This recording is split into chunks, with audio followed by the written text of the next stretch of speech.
Bro, குறிஞ்சிப்படி ஏன் பேர் வந்துச்சுன்னு சொல்லிட்டு குறிஞ்சிப்படி மக்கள்கிட்ட கேளுங்க, என்ன பதில் சொல்றாங்கன்னு பார்ப்போம். குறிஞ்சிப்படியில இருந்துகிட்டு குறிஞ்சிப்படி பத்தி தெரியாம இருந்தா என்னது இது? குறிஞ்சிப்படி பத்தி தெரிஞ்சுக்கலாம். ஏன் பேர் வந்திருக்குன்னு சொல்லிட்டு உங்களுக்கு தெரியுமா? தெரியாதா? சின்ன ரீசன் கூட தெரியாதா? குறிஞ்சிப்படி ஏன் பேர் வந்துச்சுன்னு உங்களுக்கு தெரியுமா?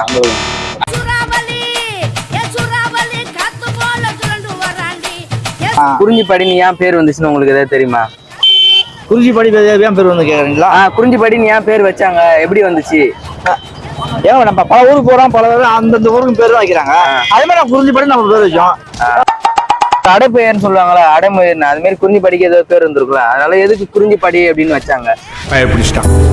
நம்ம இந்த சுத்துப்பட்டு கிராமத்துல நம்ம ஊர் தான் பேர் ஃபேமஸான ஊர். ஏன் தெரியுங்களா? எப்படி எல்லாம் எந்த கிராமத்தும் கிடையாது, நம்ம ஊர் தான் ஃபேமஸான ஊர். அந்த காலத்துல இந்த காலத்து வரைக்கும் இன்னைக்கு ஃபேமஸான ஊர் தான் குறிஞ்சிப்பாடி பேர் வச்சது. குறிஞ்சினாக்கா அந்த அளவுக்கு எந்த ஊர்ல தான் நம்ம ஊர் தான் வந்து ஃபேமஸான ஒரு ஏரியான பேரு.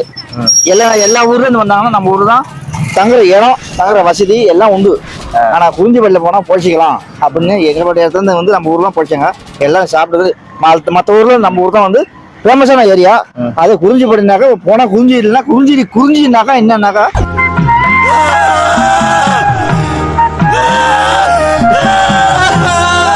குறிஞ்சினாக்கா குறிஞ்சிப்பாடி போனா சாப்பிடலாம், குறிஞ்சில இருந்து எல்லா வகையும் கிடைக்கும். ஆனா கம்மியான போகிறது அப்படின்னு தான் அவன் பேரு. இதெல்லாம் ஒரு காரணம். இது குறிஞ்சிப்பாடி போனா வாங்கலாம் பொருள், அங்க எங்கேயும் கிடைக்காது பொருள், எங்குமே கிடைக்காது. அவனை சொல்லி நிறுத்துங்களேன்டா, அவன் நிறுத்துற எங்குமே கிடைக்காது, அங்க போனா வாங்கலாம் அப்படின்னு ஒரு பேர் வந்து. ஆனா அதுதான் குறிஞ்சிப்பாடி அப்படின்னு ஒரு பேர் வச்சாங்க. அதுல உங்க பேரு? அருள். அருள். ரொம்ப சூப்பரா பேசுனீங்க, ரொம்ப நன்றிங்க. எல்லாருக்கும் ஆய் சொல்லிருங்க. பாய்.